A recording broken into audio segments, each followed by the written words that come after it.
Everybody have a good holiday weekend? We did. Didn't do much. We were actually kind of surprised. The wife and I went out on, let me think, Sunday, no, Monday. And we decided to go, actually, I'm thinking it may have been Sunday now, on the 4th. Go up to West Ashley, not too far from us, and there's a restaurant we like to go to called the Metro Diner. And they have some pretty good food. And we like to sit at the counter so we can watch them cooking right behind the counter. And they're usually a pretty entertaining cooking crew in there. Then it's near a couple of places that we could do a little shopping. So, and we just sort of commented to each other how empty the parking lots were at the different locations we went. And I mean, we went into, I think it was like a home goods store or something. And I swore as we were walking in the door, we were like the only people in the place. It was like deserted besides the employees. So my guess is a lot of people were at the beach or, at home picnicking or that kind of stuff and not out wandering around doing, weekend shopping kind of stuff. That was about the extent of ours. We, I'm moving more and more toward excuse me, toward a vegetarian diet, Yeah. and so well, it's been kind of doctor recommended, but anyway, I had to kind of laugh because although we had burgers and dogs for the 4th for the holiday, they were vegetarian burgers and vegetarian dogs, uh, and although I gotta admit, I really kind of like those Impossible burgers and those Beyond burgers. For what they are, they're a whole lot better than what the vegan burgers used to be, 10 or Sure. so years ago. Uh, so, if you dress them up right, they're not bad. Not bad. I don't think they're bad. The hot dogs, that was kind of a different story. I didn't really care for those as much, only because texturally they didn't quite have the snap of the casing that I expect with a good, beef hot dog or something like that. Uh, but again, if you cover it with enough pickles and onions and vegan cheese, um, some of the flavor of the other stuff is, kind of not there. But yeah, I like a good beef hot dog. What can I say? So, You gotta have places start requesting hemp patties. excuse me. I don't know if they can do it like 100% hemp because I know when they do the hemp dogs, I believe they do it about 35% is like whole hemp parts blended in with their regular hot dog stuff. So I don't know. Yeah, I just Um, it's a breakfast hemp patty, but it's called Gnome Cafe by NUSC. It tastes really good. that's near you, isn't that? Yeah, it's I literally was just looking on their Facebook page earlier today. Somebody I just joined some vegan vegetarian Charleston area Facebook group or something, and they seem pretty active. But they mentioned that, and so that's a place I do want to check out because yeah, the mention was they liked that they could go into that place, order anything off the menu, and knew that it was all compliant for them or whatever their phrasing was. Um, but yeah, it's going to be. I don't necessarily see myself going that way 100% because there's just you know I like a good burger, I like a good steak, that kind of thing. Yeah, barbecue heaven here in the South. Yep. Um, so they do make it challenging. I mean, I've heard people go, "Oh, you eat jackfruit with barbecue sauce, tastes just like pulled pork." No, doesn't. Yeah. So I'm out there trying this stuff, and like I say, slowly kind of shifting the paradigm there. If nothing else, I kind of feel good that maybe I'm having little less involvement in the death of animals, but not a whole lot. Not at this point. But anyway, that's my rambling for now as we're kind of killing time to get ready here to get started. I see we are at 6:59 and a half, so yeah, a couple more minutes yet, and then we'll get rolling. um, Actually, And maybe before we start, I saw Vaughn sent us an email. Is Cunningham's going to be joining us next week? Yes. Vaughn Very just recently sent us an email. Let me go scroll I up think it was a here. few days ago. Oh, okay. Yes, we are going to have Joe Cunningham on next week, so I'll be talking about that a little bit before we get started, and probably a little bit as we finish up tonight. But yeah, to me, I'm pretty excited because it's probably well, that is the most prominent figure we've had on the conversation, and although not currently a legislator, had been a U.S. congressman, and so that's kind of cool. That's kind of cool, and I haven't kind of firmed it up, but I have a feeling he and his campaign may participate in our event in January. Cool. So, yeah, give me another minute or two here before we get rolling, and then we'll get started. I'm going to mute myself.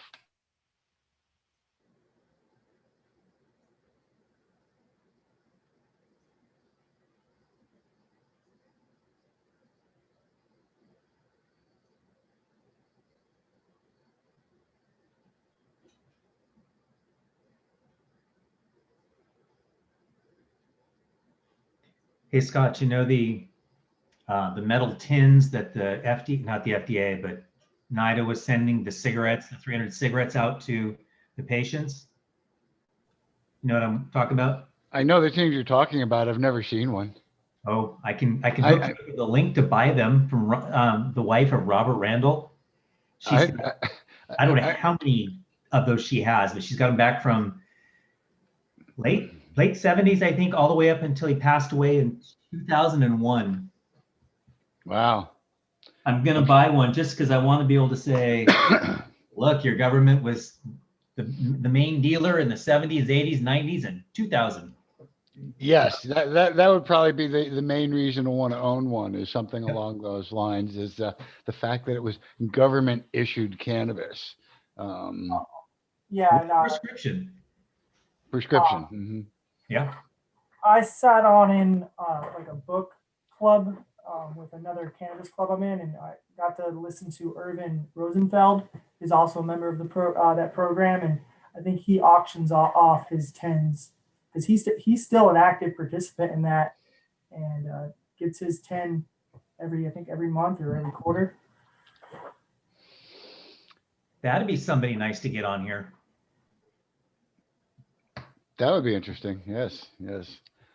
Where are we at here? Oh, I see we are actually hit. We've 7:02 going on 7:03. So let me just kind of prepare here to get going. Open up my little disclaimer and welcome everybody. I'm Scott Weldon with the South Carolina chapter of the National Organization for the Reform of Marijuana Laws. All of our meetings are an environment of education and awareness and not an open market for the sale, purchase, or distribution of cannabis.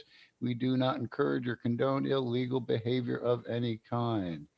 And this tonight is the July 7th edition of the South Carolina Normal Cannabis Conversation. Excuse me. And with our special guest tonight, Michael Knight with the American Cannabis Nurses Association.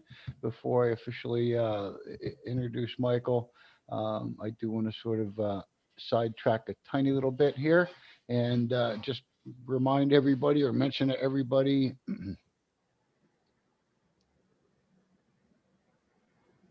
Oh, cool. Some book links. Excuse me. That next week, excuse me, that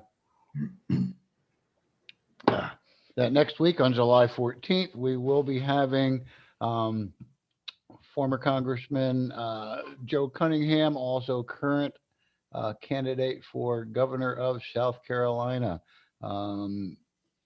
Interesting. I'm already seeing a lot of negative comments because our state is a little bit more conservative than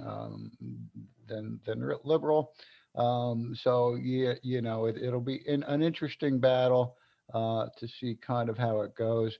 But anyway, he has his people, should I say, his marketing crew, however, campaign staff have reached out to us and said that he'd be interested in participating in our conversation.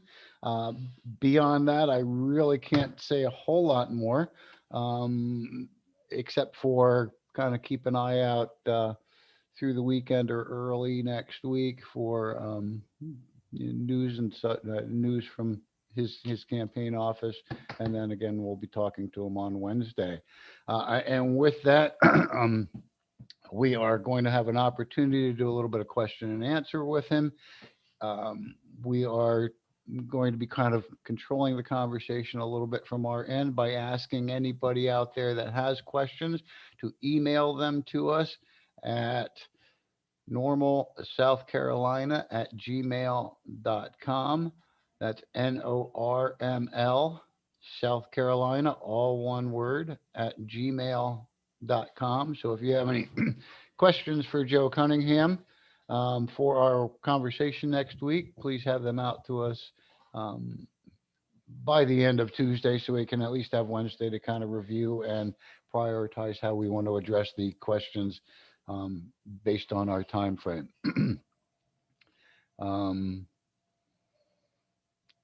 That's about all I'm going to do about that. I will probably repeat myself again at the end of the conversation, but tonight is a continuation of our conversation that we've been having the past couple of weeks. And who did I just lose? Don't know. Excuse me. And that is about cannabinoids. We started off talking a little bit about the basics of cannabinoids. We kind of extended that and talked a little bit about CBD and touched on THC. We will be getting into the THC a little bit more, I think, a few weeks down the line, because we've had some folks saying, hey, can you talk about Delta 8?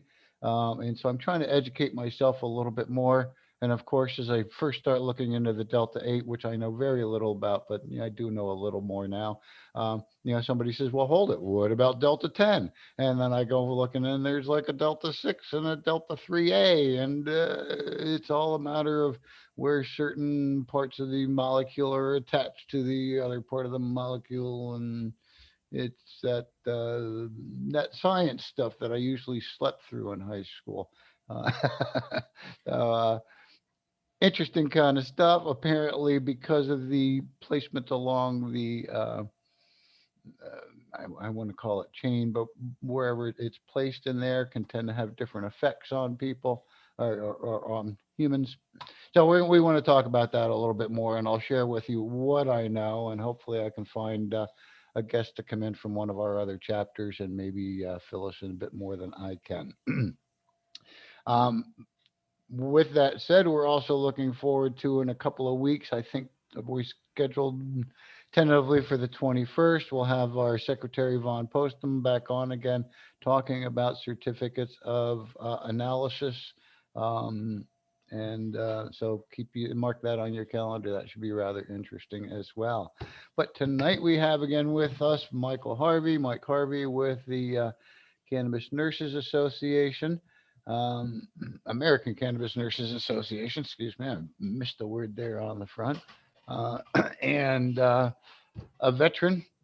And I don't really know a whole lot more about your background, Michael, to do a proper introduction. So I'm going to ask you if you'd like to do a brief introduction, and let's get started talking about our subject tonight, which is cannabinoids and the military.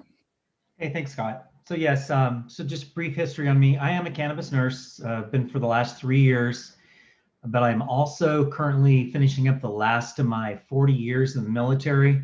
I'm currently active duty, have been active duty since 2006.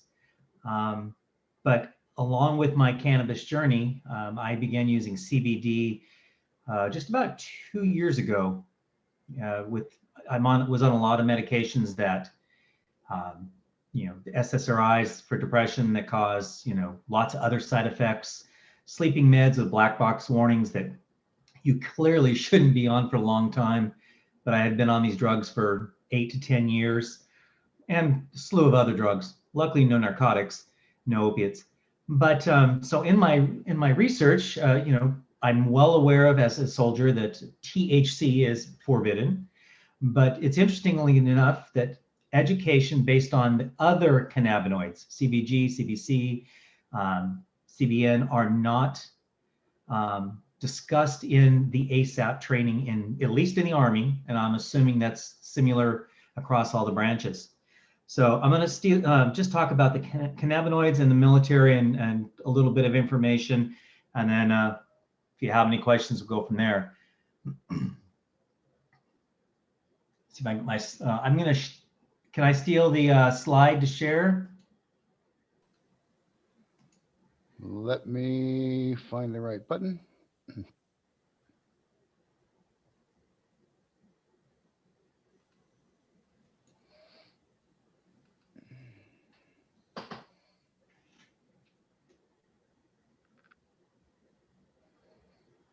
Are you able to click the share button and share, or do you need me to still set it up? Possibly set it up because it's saying it's disabled. You've got me disabled. Smart move. There you go.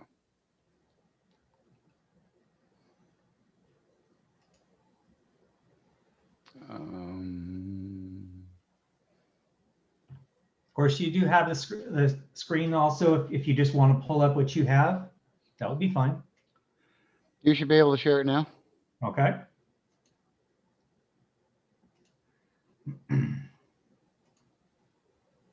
All right, so hopefully, are you able to see my first slide, which is titled Federal Legalization Yes, of sir. CBD? Is everybody able to see? Well, yep. Okay, so with the passing of the 2018 Farm Bill, of course, the CBD market just blasted off, which was good in one way, but in another way, we had more issues. You had products out there that are not as safe. Consumers are not getting all the information, don't have the COAs and stuff. But what's really important is, at least to me being a soldier, is that service members are not being educated on cannabinoids because it's an illicit drug to the Army and the rest of the branch of service. With the 2018 Farm Bill, they failed to, of course, legalize THC. So if you're taking CBD with that 0.3% THC, you're probably likely to pop up on a test if that test is being very scrutinizing. Failure for individual service departments to adequately communicate with the service members, the stance by the DoD on CBD. While we know about THC, we don't know about CBD. It's not been posted on walls. It's not in any of the flyers that I've seen in the last 3 to 5 years. Let's see what else off that page. So the military stance on hemp and CBD. Department of Defense Instruction 10.10.16, which is from 2020, so they've updated it recently, luckily. They're talking about the drug testing, what the 4 main things are that they test for off the bat, and that's the cannabinoids. They're not looking for THC off the bat, they're looking for cannabinoids. And they're not looking for synthetic cannabinoids, which is interesting, off the initial test. Cocaine, heroin, and in amphetamines. The next post is Army Regulation 600-85. And the reason I posted this here is it clearly discusses products made or derived from hemp, including CBD, regardless of the product's THC concentrations, claimed or actual, and regardless of whether such product may lawfully be bought, sold, and used under the law applicable to civilians, it is prohibited regardless of the route of administration or use. And then there are exceptions to that, and I'll go at the very end. This is the same for the Navy and the Air Force. They just have slightly different wording, but all the branches have a no CBD derived from hemp. So one of the common things I've heard over the last couple of years, especially in this last year with the drug testing, it was published in an article online, and I don't remember which newspaper, but the major reason that we see at this point that Department of Defense hasn't allowed hemp products is because they don't want to have to go back and revamp their current drug screening program, which of course is looking for THC and other drugs, harder drugs in the long run. Now they don't forbid you from using hemp products that are in clothing or paper products. They don't even prohibit you from using hemp rope if you wanted to hang yourself, just the CBD.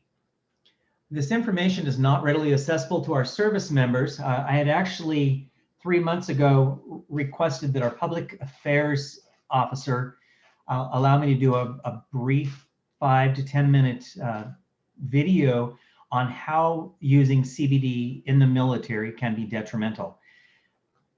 After I tested positive for using CBD at a very, very low level, was immediately counseled and then taken down to the CID office, read my rights, frisked, 2-hour interview, which could have included, the truth test, whatever it is, with a monitor. And then also was fingerprinted, I had my mugshots done, and then had to give up a sample of DNA. So it is just from using CBD, which was legal in a regular store. I'm actually pretty hemmed up. It could affect nursing license later on, possibly. And from what the understanding is, it could possibly affect my Second Amendment right and when I renew my concealed carry permit. So going on from this, many of the CBD stores, the retailers that you go into, especially the vape shops, many of the online places will not have the proper warnings that you're going to possibly test hot. They will tell you that if there's a concern that you shouldn't use CBD. But if you've ever gone onto any of the websites that have, such as the veterans, reduced price, many veterans like myself are still in the military, and I really wish they would be a little more stringent on saying, okay, you're a veteran. Are you truly a veteran, no longer serving, in the active forces or reserve forces? I just found a website 2 nights ago that actually called Johnny Apple, and they actually have a military discount, not the veteran, but military. Many of the the CBD stores are unscrupulous, or their salespeople aren't smart enough to know how to instruct you. And then the caveat, surprisingly, we all know that most of the adult use people especially realize that we've had drugs such as dronabinol and sesame since 1985 that are FDA approved that are synthetic THC. And then of course Epidiolex, which is CBD that's pharmacy grade. These you can use in the military. It's not forbidden. As long as you have a prescription, you can use these. But again, you have the ability to show that you have a prescription for that drug that is going to possibly cause you to have a failed drug test. So the major disconnect is with the federal government passing the CBD Farm Act bill is when you look at the fact that there is in October 7, 2003, the Department of Health and Human Services, which is our own government, patented a CBD, cannabinoids as antioxidants and neuroprotectants, with all these wonderful benefits, many of which would benefit military service members, post head injury, PTSD, and other things, that if they were able to get a hold of CBD and or low THC, could resolve some of the health issues that they're suffering. We all know that we have 22 veterans that are taking their lives per day. That has been long-term. That has not changed in the last, 10 years. It goes up and it goes down. Our government is aware of there is an option, but our government has not taken that option to ensure that our veterans are well taken care of. That is my public service announcement for the night. That's just a brief thing on cannabinoids. and the military, and how those two don't get along and play well. So if you had any questions, welcome to take them. If not, I'll turn it back over to Scott.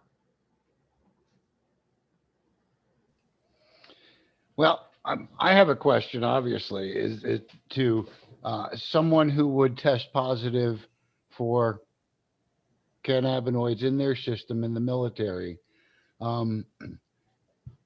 Not only would it throw a whole bunch of new roadblocks into their way, it would have residual consequences down the road, I'm assuming, as far as advancement, moving up the line or security clearances.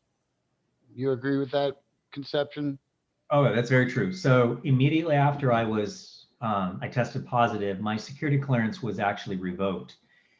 Not for very long. Luckily, my commander, the whole staff, anybody of any importance, was able to vouch that I was safe. I wasn't out there doing drugs. But I did end up going before a trial, which did result in a order for separation. Luckily, honorable, which will occur in the next couple of months. I will be out. But yes, unless you're very low ranking and it's a one-time thing, and they send you to a substance abuse class, it's pretty much going to screw you. Okay, yeah, that's another thing I've kind of confronted in the past, because I've had people asking me quite often about CBD and is it safe to use? And I work for the government, and I'm like, right there. Once you work for the government, it's like you want to be very, very cautious. I tell them at that point the CBD isolate only, but I don't know how stringent some of the testings are if they're actually finding metabolites for CBD versus a full spectrum or a broad spectrum CBD that has, not only CBD, but, some, or if not many of the other cannabinoids in there of the, 110 plus known cannabinoids, less the THC, or with that little bit. And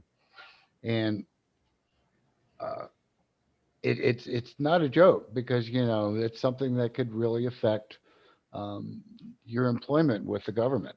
And to me, of course, my real quick rant is, to me, prohibition is really just government-sponsored discrimination in many respects, and unfortunate for people that want to, or want to serve our country, and all of a sudden they're, criminalized for trying to be better, feel better, without using opioids or pharmaceuticals and that type of stuff. But that's my little rant on that.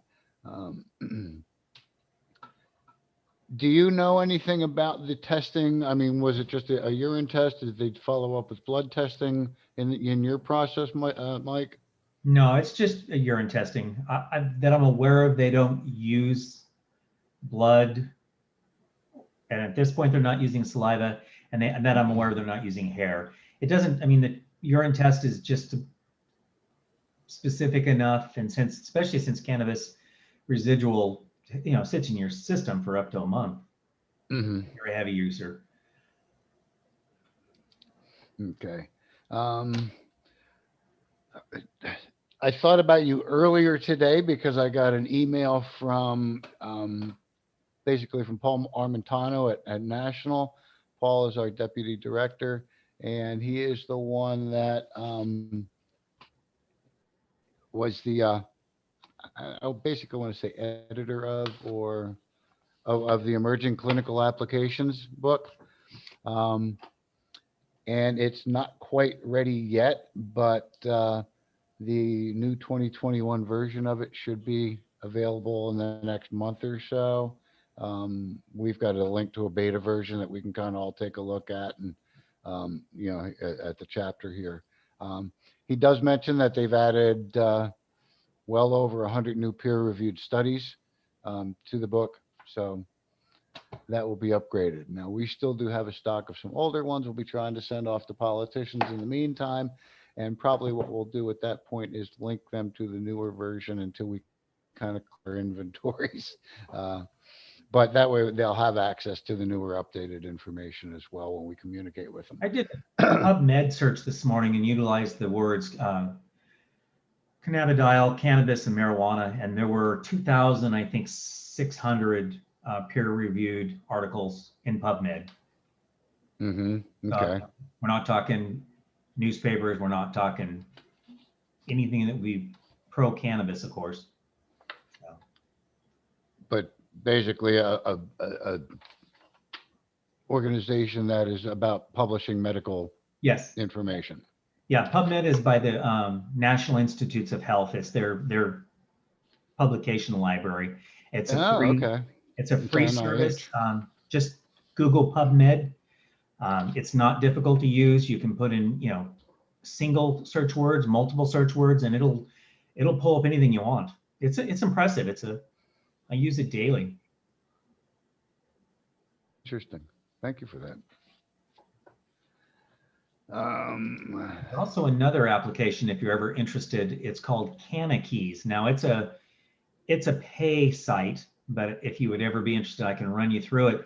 But this company actually went and took PubMed information and then broke it down by types of research for different diagnoses. So for instance, I can put in the search criteria for PTSD and it'll show me every article that's specifically on PTSD with cannabis or other articles that are of similar nature. And then it'll break it down into these, you can, if you want to only look at human trials or if you want to look at trials that are double blinded, it'll tell you in these research studies, were they using a chemovar that's high THC or a 1-to-1 or a low THC, high CBD. So it's one of the things that the nursing profession is starting, and physicians, but ACNA uses it a lot because it's a quick way to find research without having to go through 65 million articles. Okay, I jotted those down. PubMed and Cannabis, Keys? CANNA,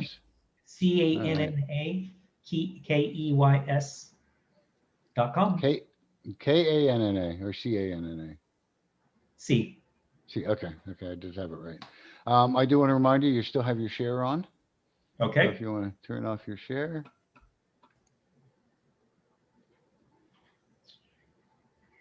All right, how do you cancel out a share? You should have like a little red button toward the top of your screen.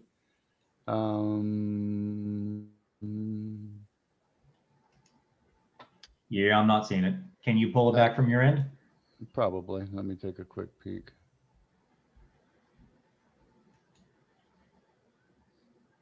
Oh, how about stop share right there? Yep, something like that. There we go. Sorry, everybody. Right. There we got it.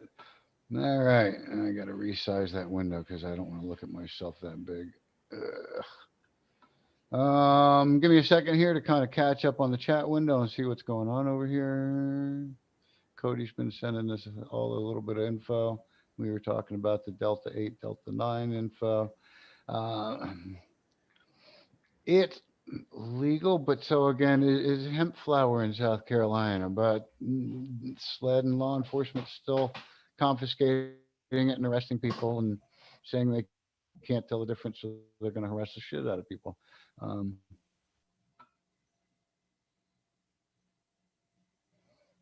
But a lot of them test. Can I add something to that? Yes, please.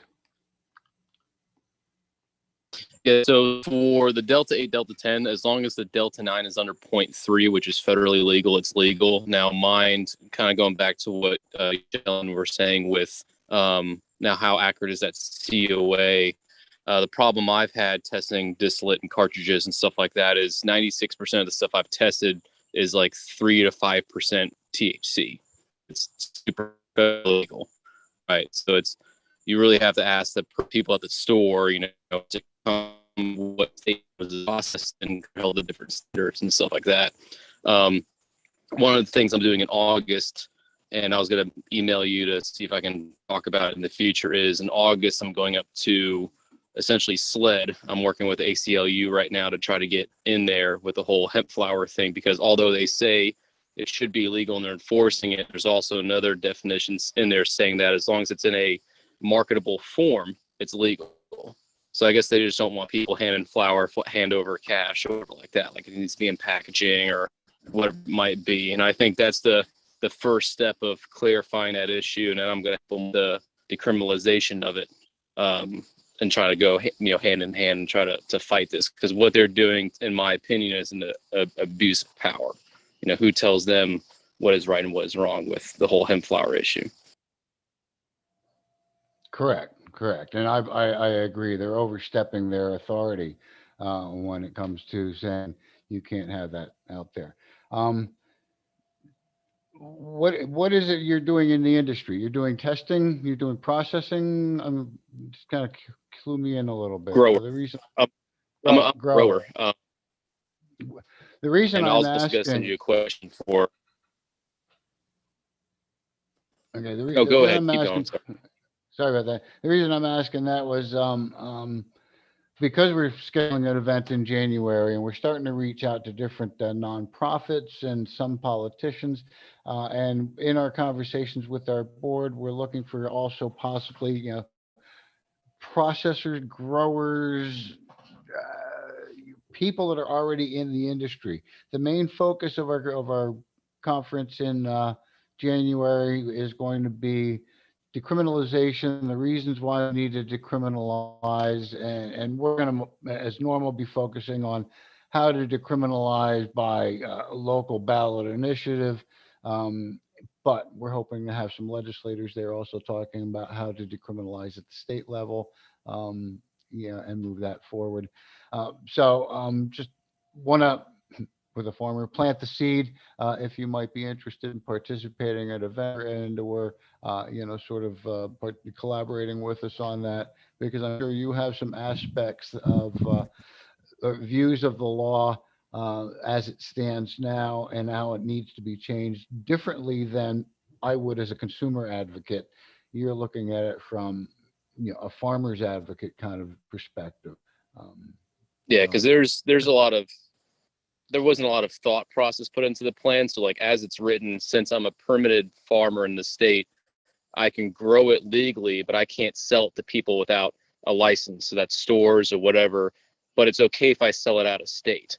So not only, in other states, they're held to a 0.3 Delta 9, but for us farmers before harvest, we're held to 0.3 total THC, which puts us at a disadvantage to the other states we're selling in. We can't even sell in our own state. And although you have stores that buy it mainly from out of state, it's better quality than what we can have because of the limits. But there's no, except SLED knocking on a couple of doors, they're not really held to a lot of stuff. And the reason why I've kind of chose myself to be an advocate of farmers when I go up there in August also is, eventually we're gonna have medical marijuana, and the biggest problem is, they're going to do the same old thing they did with the hemp pilot program where it's, all right, 15 farmers and it's going to be a lottery. But when they say lottery, it's going to be a lot of old, names that are pretty familiar when you look them up. And, to me, the position I've put myself in is I'm the only grower I found in the state that grows indoor in like a medically sealed quality environment. And it's like, well, who would be any better to grow medical marijuana? And now we're going to choose our buddies over here that have been giving us money for years. So I'm trying to hope, that doesn't happen. That's my biggest thing, because you have a lot of these, regular farmers that are getting, they know how to grow it better and they're getting shafted.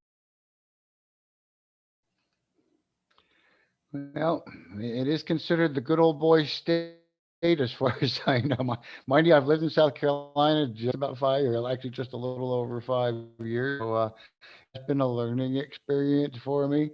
I agree with you. I can imagine how a lottery would go. I haven't seen how they went with the hemp licensing, but yeah, I could definitely see. Oh, actually, I did see some of that because it was the same thing.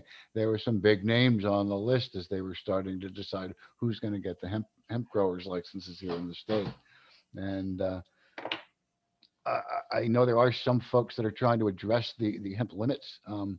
The THC limits, but I really think, we're just at a disadvantage in South Carolina until federal moves a little bit more forward.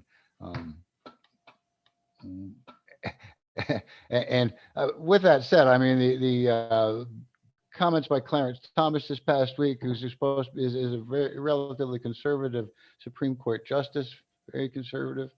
That's kind of good for our cause. That's a good bit of ammunition to present to our conservative legislators out there. That look, even Clarence Thomas is saying that these laws are probably no longer necessary, type stuff. But anyway, conversation for another time. Cody, thank you for all that information. I appreciate that. Let me go back here again real No, quick thank and you. just double check through my chat here.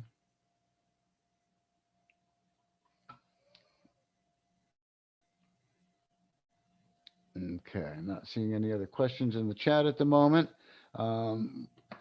Michael, I appreciate you taking the time and sharing that with us. I was actually not as aware as I thought I was on how how it's handled with the military. So I'm glad you shared those bullet points and the actual wording that's from the military.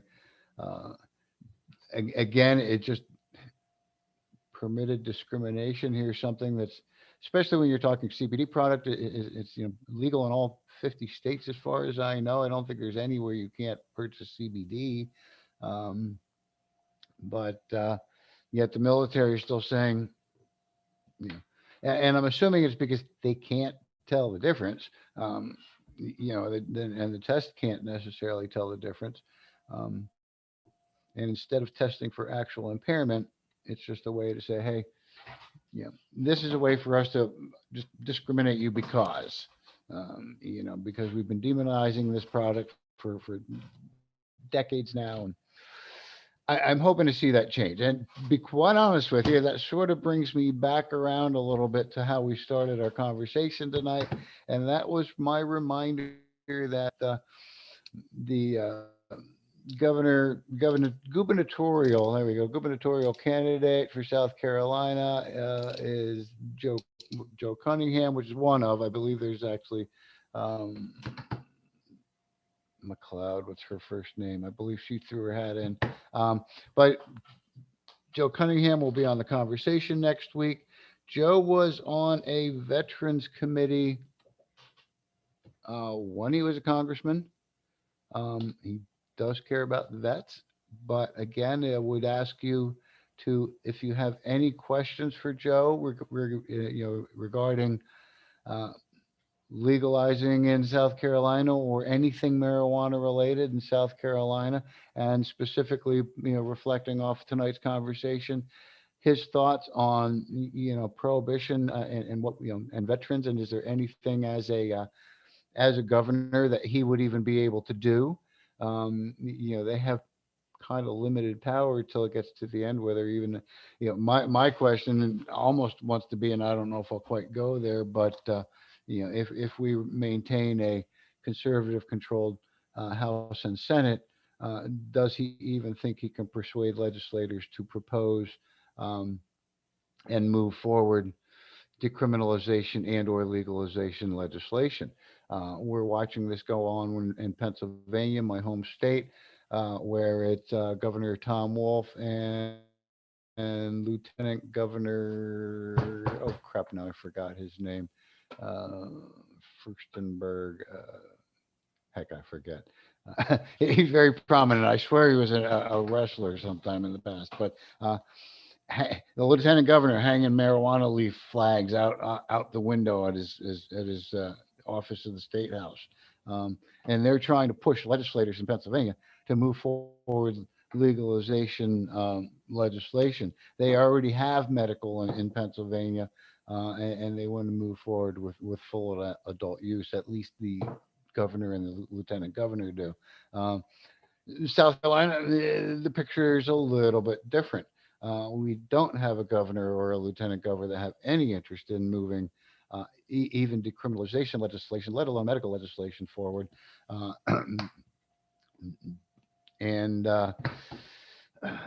so it's a non-starter at that point. And as I mentioned before, looking over some of the legislation that has been proposed here in South Carolina, I believe of the 4 decriminalization bills that were sponsored here in the state, they were all proposed by Democratic legislators. So, and being a Republican-controlled House and Senate here in the state, generally, democratically proposed legislation will not ever leave committee, will not even see the light of day necessarily. So the question would be, in my mind, does Cunningham, if he did win the election, does he think he would be able to persuade some Republican legislators to propose legislation to decriminalize and or move adult use forward, let alone we already know we've got medical marijuana proposed in the state, but does he believe he would be able to persuade the controlling parties to propose the legislation that he needs or would like to, or again, if that's the direction that he would be moving. We'll find out more as we get to next Wednesday. So draft your questions. Graham and McMaster have needed to go. I cannot believe Graham won his last election, so we're stuck with him for another year and a half now, is it? Something like that. I don't know if it's every 2 years or 4 years for them. Let's see. Go back to chat, and that's the last I saw. So yes, please draft your questions if you have any for the candidate. I'm looking forward to moving forward. We find some more candidates that want to come on our conversation and talk about cannabis. But this is pretty exciting for me. Draft those questions, email them to me at normalsouthcarolina@gmail.com. Or if you don't have the email, go to our website at normalsc.org or scnormal.org and go to the contact page, and you can contact us through there. Get those questions to me. We'll be reviewing them before the event and sort of prioritizing, and so we don't be asking the same questions over and over again. We're going to be kind of controlling the questions, and we'll be asking them for you. That's about it I have for tonight. Anybody have any questions or comments before we go for Michael? I kind of forgot to even ask anybody else if they had any questions. I did see you answered some about losing benefits here. If someone is a service member can receive a non-charge, and they could lose their woods with a dishonorable discharge.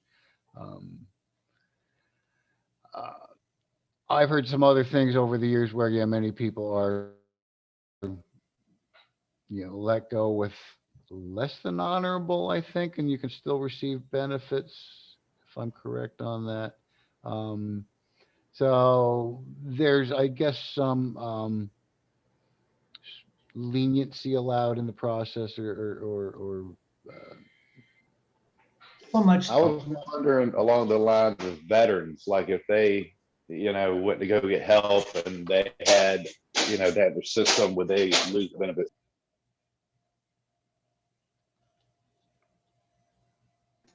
What was the question? would they be losing benefits, like if they had to go for health at the VA, or I don't know if there's any kind of housing assistance or anything. As a veteran, that not they get. as an active duty. Oh, as a veteran, not as active duty. Okay, I see. So reportedly, according to the VA's website, they will not remove your benefits if you are using state certified cannabis. Now, my question is if I'm driving to Virginia and smoking in South Carolina, would that be a problem?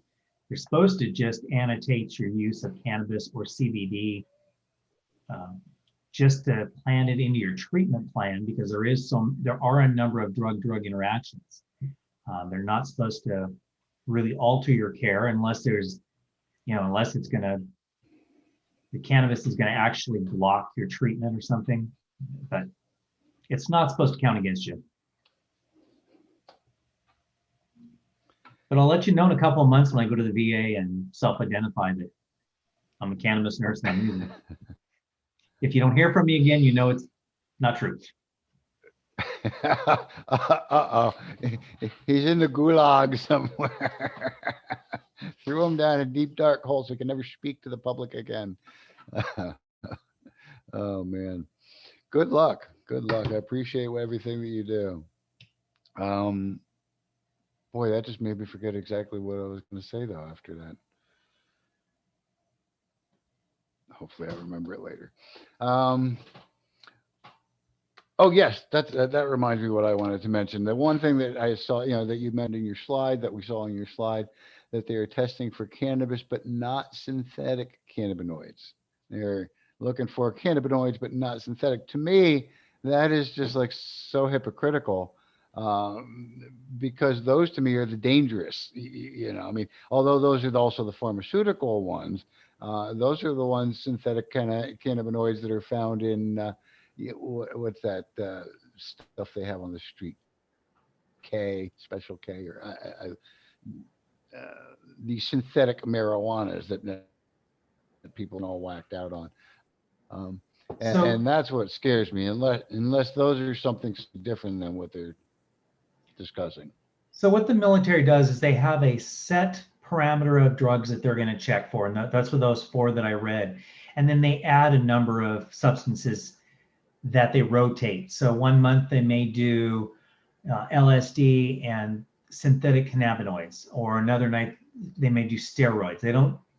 There's a huge panel that they can do, but I think it becomes too cost prohibitive if they run every test on every drug that could potentially be overutilized or abused. Oh, okay. So they sort of cycle through some of the others to see if occasionally something pops up or whatever. Yep. Okay. That's understandable. And the fact that, like you said, that's the baseline, plus then they add in additional items from there. Okay, that makes it more understandable. Appreciate that. All right. Well, I have no other questions that I can think of. I want to go back and read this in the comments again. Graham and McMaster need to go. I just had to say it again. Thank you, everybody, for joining me tonight on the South Carolina Normal Cannabis Conversation. Again, send me your questions if you have them for next week. Also, if you have any suggestions for topics in the future, we are actually going to be reaching out later on this week to other chapters across the nation to see if they have some expertise in their chapters that they can share with us for some upcoming conversations as we move forward. We're going to try and get a little bit more educational over the couple of months until we start moving back towards that state legislative season in next January. But that's all I really have tonight. Thank you for coming and hanging out with me and talking about cannabis. And thank you, Michael, for coming and sharing your knowledge. We definitely look forward to hearing more from you in the future. Folks, if you need to contact us, I mentioned the emails earlier, normal@southcarolina@gmail.com. Don't forget to like us on Facebook and Instagram and Twitter, and subscribe to our YouTube channel. And see you all here next Wednesday, the 14th at 7 p.m. Thanks for joining me. Have a good night, y'all. See you soon. Bye-bye.